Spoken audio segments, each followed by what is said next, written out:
जिंदगी की राह में आप सबका हार्दिक स्वागत बा। ये एगो क्रमबद्ध ढंग से बाइबल अध्ययन है और हमनी के जिंदगी खातिर एगो उपहार हवे। परमेश्वर चाहेले कि हर आदमी का जीवन पवित्र होखे, हर आदमी पाप से छुटकारा पाए ताकि दंड का भागी ना बने। एक कार्यक्रम के द्वारा हम यही दिशा में आप सबका मार्गदर्शन करतनी। तो चलिए आज की कार्यक्रम के आरंभ कइल जा। यीशु का नाम सुखदाई, भजन करो भाई, ये जीवन दो दिन का। यीशु का नाम सुखदाई, भजन करो भाई, ये जीवन दो दिन का।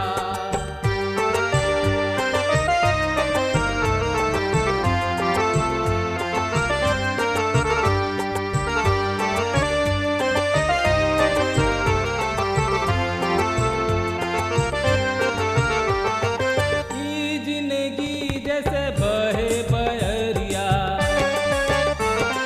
ई जिंदगी जैसे बहे बहरिया, ई नहीं माँ उड़ी जाई, भजन करो भाई, ये जीवन दो दिन का। यीशु का नाम सुखदाई, भजन करो भाई, ये जीवन दो दिन का।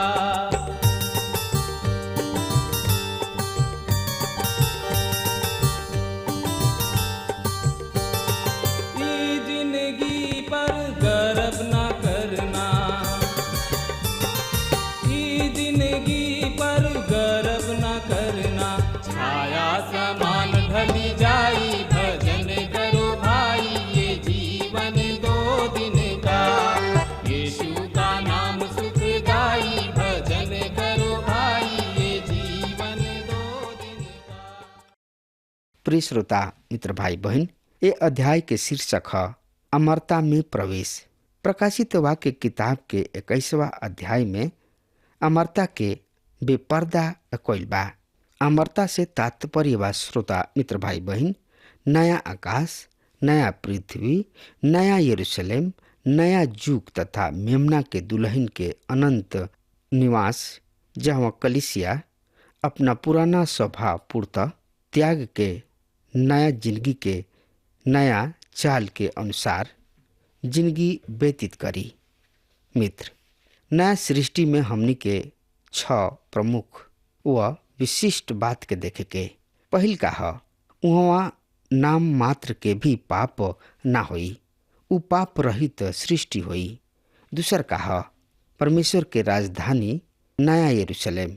तीसर का है गुरु तत्व आकर्षण के नियम हमनी पर लागू ना होई, काहे कि हमनी के नया बदन दिहल जाई। चौथ का है आकाश के स्रोत सूर्य चंद्रमा ना होई। पांचवा है वहाँ कोनो समुद्र ना होई। छठवा है परमेश्वर तथा प्रभु यीशु मसीह दोनों सिंहासन से दिखाई दी है। आई यही छोट परिचय के साथ अध्याय 21 के शुरू कल जाओ। तरुआ हमरा संगे अपन पवित्र शास्त्र बाइबल निकाल लिहनी हाँ तो ओहमे देखी श्रोता मित्र भाई बहन, प्रकाशित वाक्य किताब 21 अध्याय के 1 से 8 पद एह तरी से बता रहल बा। तब हम नया स्वर्ग और नया धरती के देखनी, काहे कि पहिलका स्वर्ग और पहिलका धरती मिट गइल रहे और कोनो समुद्र भी ना रहल। फिर हम पवित्र नगर नया यरूशलेम के परमेश्वर के ओर से सड़क से उतरत देखनी और ऊ दुल्हन के जैसन रहे जौन अपना मर्द खातिर श्रृंगार कैले होखे। तब हम राजगद्दी में से एगो तेज आवाज के ई कहत सुननी कि देख, परमेश्वर के डेरा आदमी लोगन के बीच में बा। परमेश्वर उ लोग के बीच में रही हैं। उ उनकर लोग होखी हैं और परमेश्वर उनकर आपन होखी हैं और उ लोगिन के आँखी से सगरी आंसू पोछ दी हैं। फिर ना कोनो मौत रही, ना कोनो मातम, ना बिलाप और ना पीड़ा रही। पहिलका बात बीत चुकल बा। तब जे राजगद्दी पर बैठल रहले उ कहले, देख, हम सगरी कुछु नया कर देतानी।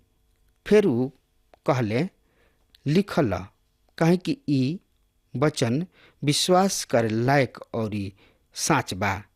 उ हमरा से फिर कहले, ई सब बात पूरा हो गईल। हम अल्फा और ओमेगा, शुरू और आखिरी हई। जे पियासल होई ओकरा के हम जिंदगी के पानी के स्रोता में से फोकट में पियाई। जे जीत जाई उ ई बातन के बारिश होखी और हम उनकर परमेश्वर होखब और उ हमार लइका होखी हैं। बाकी डराए वाला, अविश्वासी, घिन लगे वाला, खूनी करे वाला, बेविचारी लोग, टोनहा टोटका, मूर्ति के पूजा करे वाला और सगरी झूठ के भाग के सजाए वो झील में मिली और यू आग और गंधक से जरत रहेला।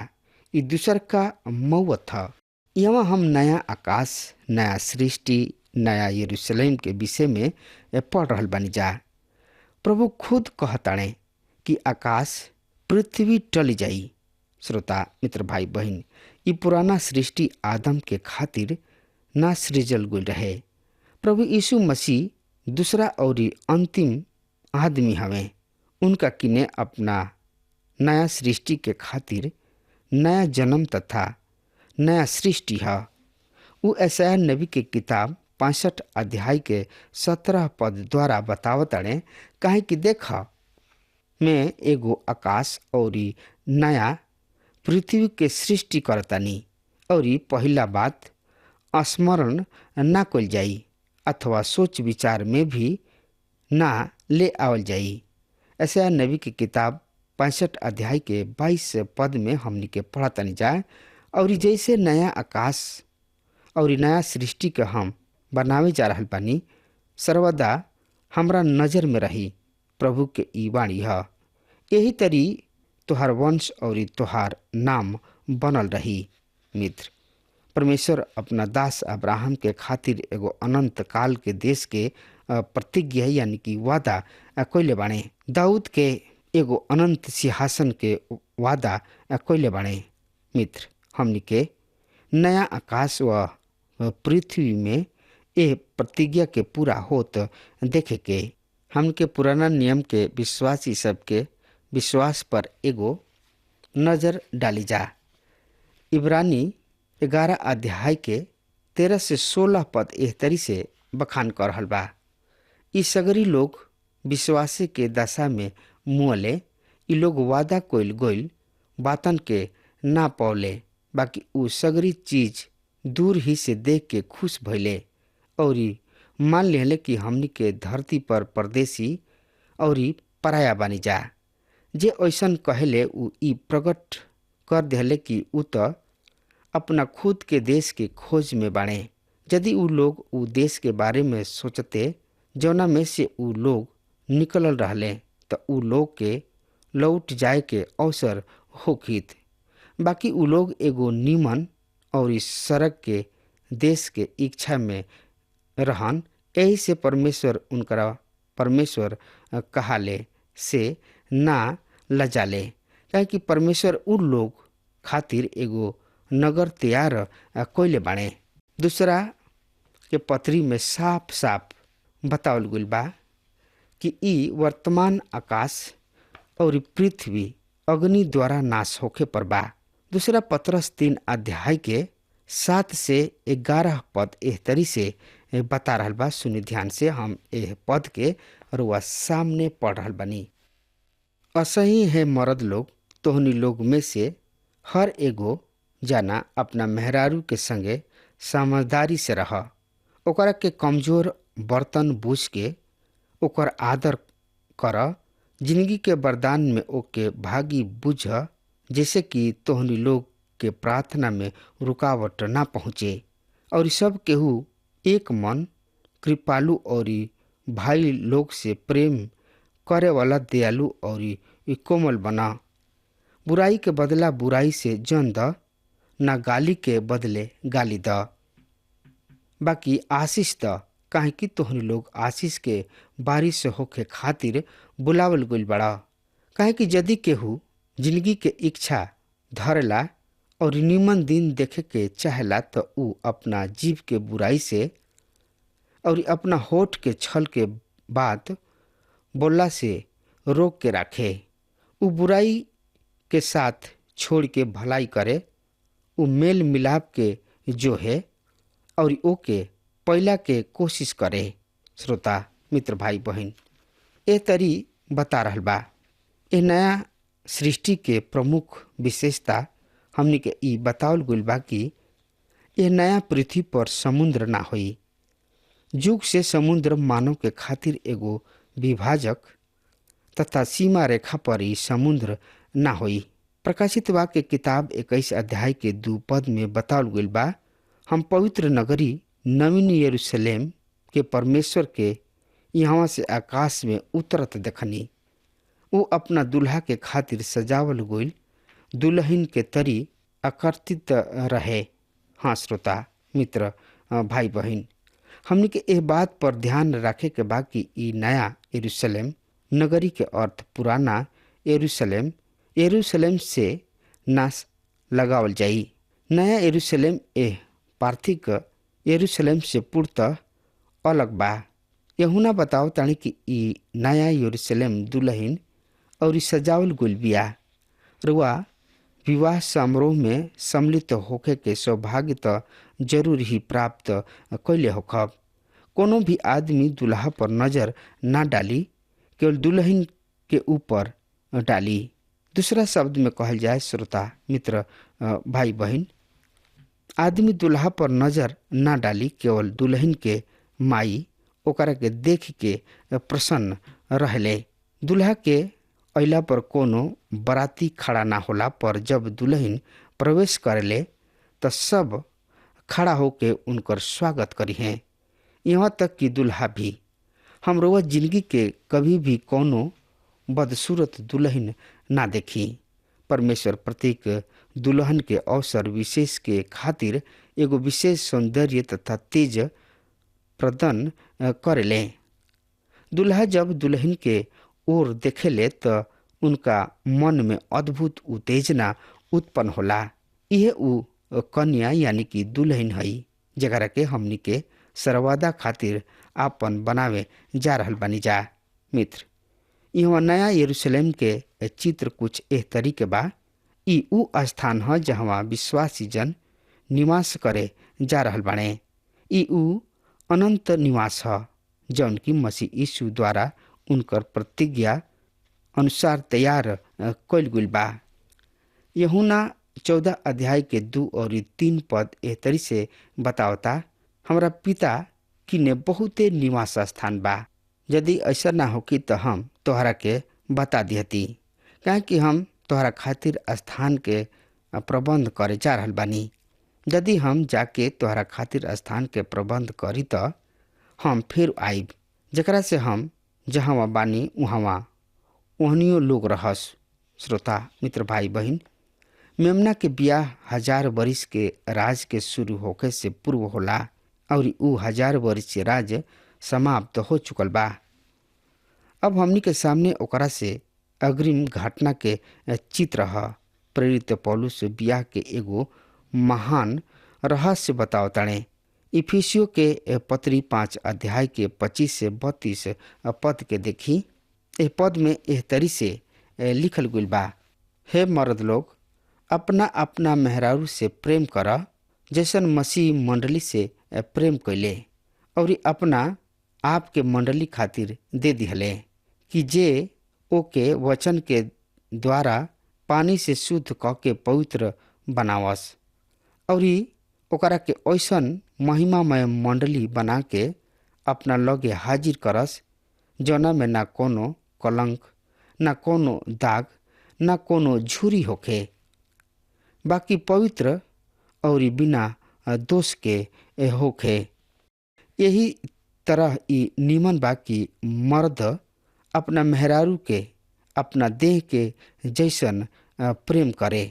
जे अपना मेहरारू से प्रेम करेला वो खुद अपना देह से प्रेम करेला। काहे कि केहू अपना देह से कबो ना घिनाला, बाकी ओकर पालन करेला, जैसन कि मसीह मंडली के संगे करलन। काहे कि हमनी के उनकर देह के अंग है जा।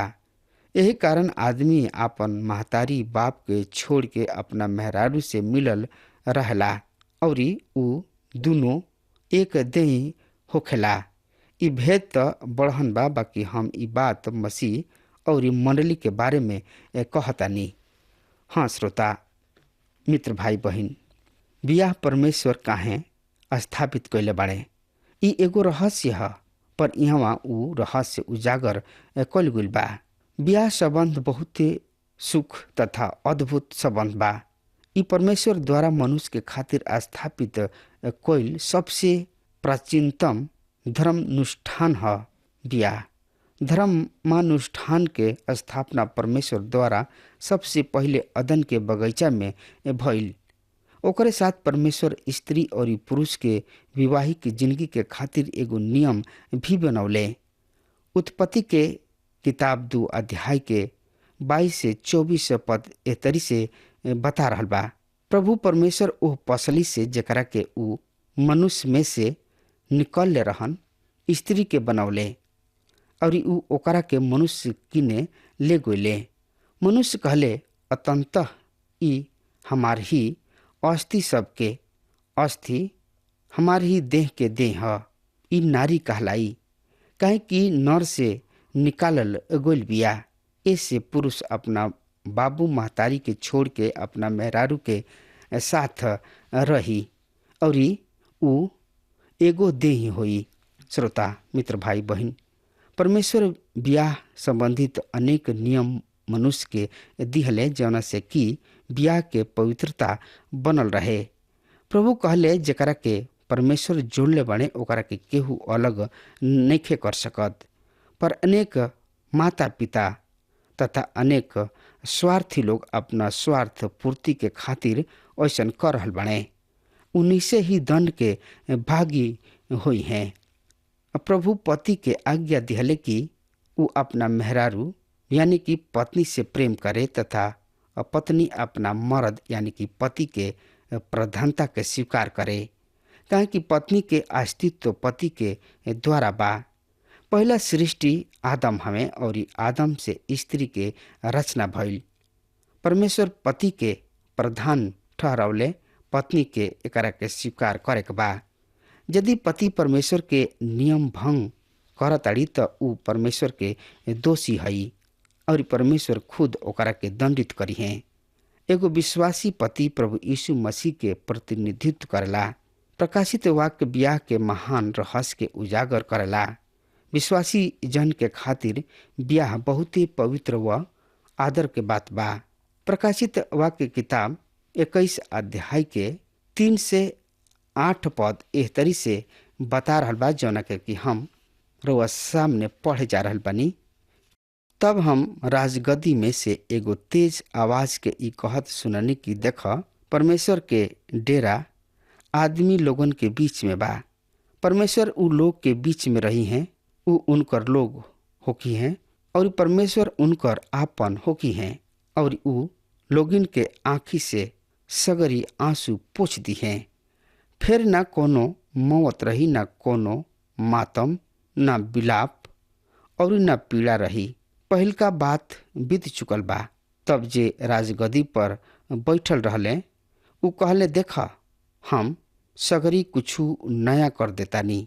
फिर उ कहले, लिख ला, काहे कि ई वचन विश्वास करे लायक जोग बा।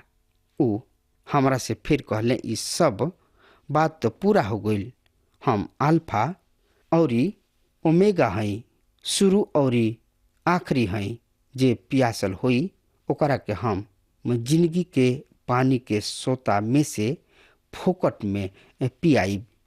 हाँ श्रोता मित्र भाई बहन, अब हमार समय खत्म हो रहा बा। तब तक खातिर वह हमरा के आज्ञा दी। परमेश्वर वह के बहुते बहुते आशीष देस। आमीन। हमके विश्वास बा कि ई कार्यक्रम आप सब खातिर फायदेमंद सिद्ध भइल होई। अगर आप सबके लगे बाइबल से चाहे आपकी निजी जिंदगी से कोनो सवाल होके चाहे कोनो समस्या खातिर प्रार्थना करावे चाहतनी तो हमारी फोन नंबर पर जरूर संपर्क करी और आज का दिन आप खातिर सुखद बनावे।